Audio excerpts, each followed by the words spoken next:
Hello everyone, I am CA Munish Vora, your educator for CA Foundation economics and BCK guys. तो मैंने आपके लिए economics numericals जो practical problems आते हैं इकोनॉमिक्स में उसके ऊपर एक सीरीज स्टार्ट की थी, जिसके अंदर मैंने आपको सबसे पहले चैप्टर 2 के सारे आपको करवा दिए न्यूमेरिकल्स।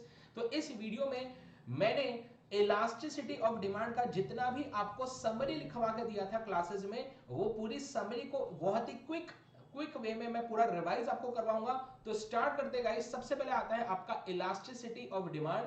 देखेंगे इलास्टिसिटी ऑफ डिमांड क्या होता है कि हमने स्टार्टिंग में पढ़ा था इलास्टिसिटी के हमारे डिमांड के कॉन्सेप्ट में कि डिमांड के बहुत सारे डिटरमिनेंट्स होते हैं जिससे डिमांड अफेक्ट होती है। तो हम इलास्टिसिटी में ये निकालना चाहते हैं कि फॉर एग्जांपल जब हमारा प्राइस बढ़ता है तो क्वांटिटी डिमांडेड गिरता है। तो ये तो डायरेक्शन की बात हो गई। मैं ये जानना चाहता हूं कि अगर मेरा प्राइस 30% से बढ़ता है तो मेरा क्वांटिटी गिरेगा तो सही, लेकिन कितने से गिरेगा, इसका जवाब आपका इलास्टिसिटी देता है। अगर इलास्टिसिटी का वैल्यू है 2, इसका मतलब है कि मेरा जब प्राइस 30% से बढ़ता है तो मेरा क्वांटिटी डिमांडेड 2 गुना रिस्पॉन्ड करता है प्राइस के चेंज होने पे। तो मेरा क्वांटिटी 30% इंटू 2 60% से गिरता है। ये आपका इलास्टिसिटी का कॉन्सेप्ट है। तो अगर मैं प्राइस की बात करूंगा तो मैं निकालूंगा प्राइस इलास्टिसिटी ऑफ डिमांड। अगर मैं इनकम की बात करूंगा तो मैं निकालूंगा इनकम इलास्टिसिटी ऑफ डिमांड। अगर मैं प्राइस ऑफ रिलेटेड गुड्स की बातें करूं तो मैं निकालूंगा क्रॉस इलास्टिसिटी। तो इसी तरह से हमारा जो है 4 तरीके के इलास्टिसिटी बन जाते हैं: price elasticity, income elasticity, cross elasticity and advertisement elasticity. तो जनरल फॉर्मूला आपका इलास्टिसिटी का जनरल फॉर्मूला क्या होता है कि percentage change in quantity demanded divided by percentage change in one of the determinant of demand. अब अगर मैं प्राइस की बात करूंगा तो डिनोमिनेटर में प्राइस ले लो, इनकम की बात करूंगा तो डिनोमिनेटर में इनकम ले लो, क्रॉस इलास्टिसिटी की बात करूंगा तो डिनोमिनेटर में आपको प्राइस ऑफ रिलेटेड गुड लेना है, एंड एडवर्टीजमेंट में डिनोमिनेटर में आपको लेना है एडवर्टीजमेंट का एक्सपेंडिचर। ठीक है, चलिए आगे बढ़ते गाइस। तो सबसे पहले देखेंगे प्राइस इलास्टिसिटी। प्राइस इलास्टिसिटी में टोटल 4 आपके क्या है बताओ, टोटल 4 तरीके हैं जिससे आप प्राइस इलास्टिसिटी ऑफ डिमांड निकाल सकते हैं। सबसे पहले आता है आपका परसेंटेज मेथड, जो नॉर्मल मेथड होता है।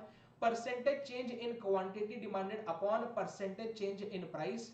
आप यहां पे ये भी चीज नोट कर सकते हैं कि हमारा परसेंटेज चेंज हम निकालते कैसे हैं।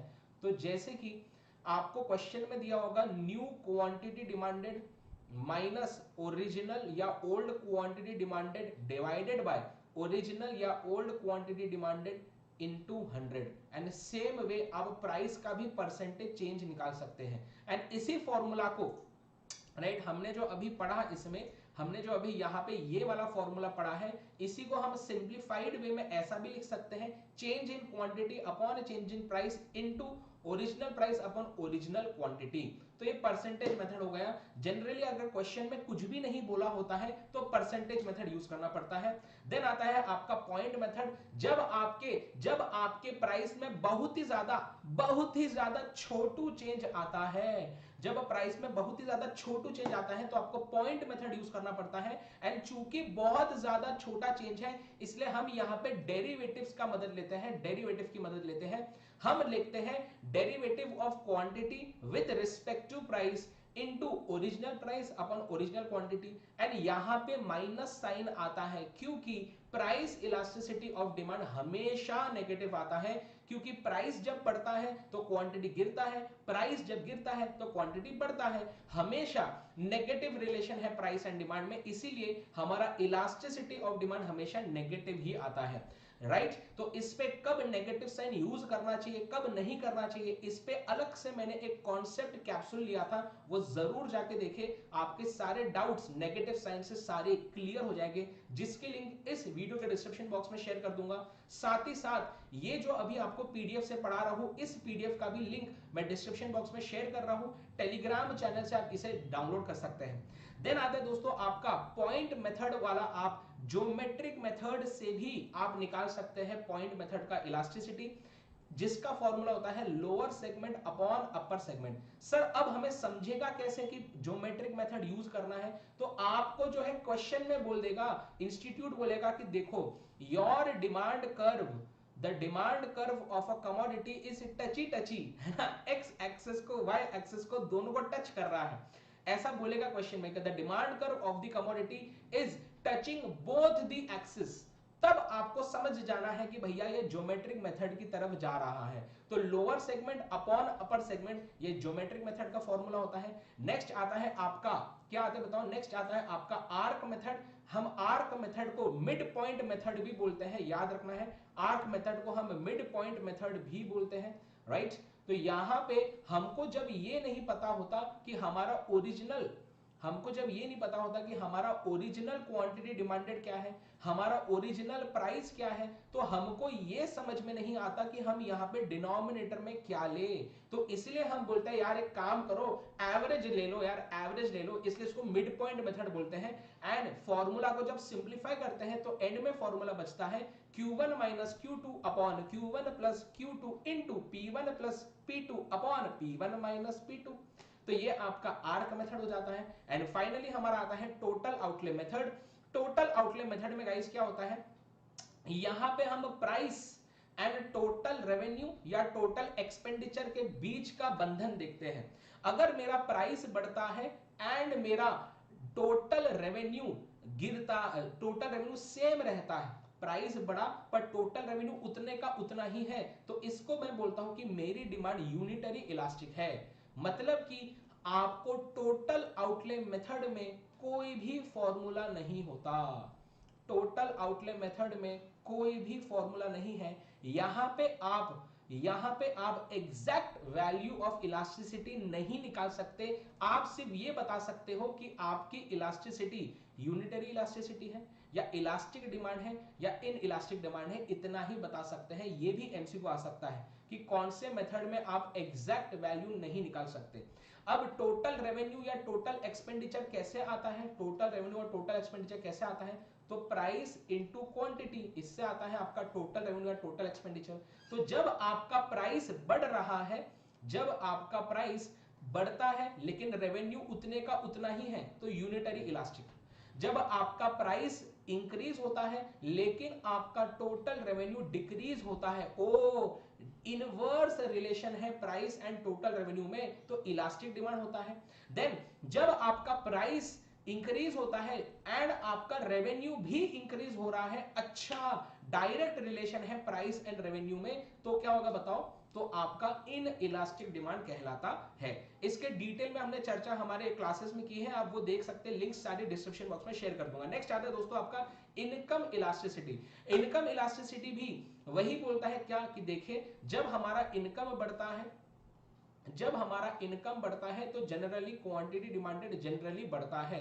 लेकिन मैं ये जानना चाहता हूं कि अगर मैंने इनकम को 20% से बढ़ाया तो मेरा क्वांटिटी बढ़ेगा, ये तो पता है, लेकिन कितने से बढ़ेगा, इसका जवाब आपको देगा इनकम इलास्टिसिटी। अगर इनकम इलास्टिसिटी की वैल्यू है 3, ये क्या बोलता है, ये चीज बता रहा है 3 कि जब इनकम चेंज होंगी तो हमारी डिमांड 3 गुना रिस्पॉन्ड करेंगी इनकम के चेंज होने पे। तो 20% इंटू 3 60% से इनकम मेरी बढ़ेगी, ये मेरा बताता है इनकम इलास्टिसिटी। इसमें भी आपके पास वही सेम है, देखो सबसे पहले आपका आता है परसेंटेज मेथड कि percentage change in quantity demanded upon percentage change in income, या इसी को जब मैं सिंपलीफाई करके लिखता हूं तो आता है change in quantity upon change in income into original income upon original quantity. फिर से बता रहा हूं, थोड़ा क्विक वे में चल रहे हैं क्योंकि हमने ये डिटेल में ऑलरेडी चर्चा कर ली है, उसका लिंक वीडियो के डिस्क्रिप्शन बॉक्स में दिया है, ये आपका क्विकली रिवीजन के लिए है। नेक्स्ट आपको इनकम इलास्टिसिटी में भी आर्क मेथड आ सकता है, क्वेश्चन में बोल सकता है कि आर्क मेथड यूज करो, मिड पॉइंट मेथड यूज करो, तो सेम फॉर्मूला है Q1 minus Q2 upon Q1 plus Q2 into income 1 plus income 2 upon income 1 minus income 2। अब बहुत ज्यादा इंपॉर्टेंट, बच्चे हमेशा हमेशा इस चीज को भूल जाते हैं कि प्रोपोर्शनेट मेथड करके भी एक चीज होती है इनकम इलास्टिसिटी में, है ना, ये हमेशा बच्चे भूल जाते हैं। यहां पे प्रोपोर्शनेट मेथड ऐसा बोलता है कि जब हमारा इनकम बढ़ता है तो 3 केसेस हो सकते हैं। देखो, मेरी पहले इनकम हुआ करती थी, समझ लीजिए 10,000 रुपए मेरी इनकम हुआ करती थी पहले, ठीक है। मैंने अब जब मेरी इनकम 10,000 हुआ करती थी तो मैं एक गुड एक्स पे मेरी इनकम का 40% खर्चा करता था, मतलब मैं 4,000 रुपए खर्चा करता था। जब मेरी इनकम 10,000 थी तब मैं गुड एक्स पे 4,000 रुपए खर्चा करता था, 40% खर्चा करता था मेरे इनकम का। प्रोपोर्शनेट मेथड ये बोलता है कि जब मेरी इनकम, फॉर एग्जांपल अगर मेरी इनकम 20% से मैंने इंक्रीज कर दी, तो इनकम इंक्रीज करने के बाद अगर मेरा प्रपोर्शन ऑफ इनकम स्पेंट, अगर मेरा proportion of income spent on good x remains same, पहले भी 40% में खर्चा कर रहा था, इनकम बढ़ने के बाद भी मैं 40% ही खर्चा कर रहा हूं गुड एक्स पे, तो मैं बोलता हूं कि मेरी यूनिटरी इनकम इलास्टिसिटी है। ये बच्चे हमेशा भूल जाते हैं ये वाला मेथड, ठीक है। नेक्स्ट, अगर मैंने जब मेरी इनकम 20% से बढ़ाई, तो इनकम बढ़ने के बाद अगर मैंने इस गुड पे जो प्रपोर्शन ऑफ इनकम खर्चा कर रहा हूं वो भी अगर बढ़ता है, तो मैं बोलता हूं कि मेरी इलास्टिक डिमांड है ना, इनकम इलास्टिसिटी ग्रेटर देन 1 है।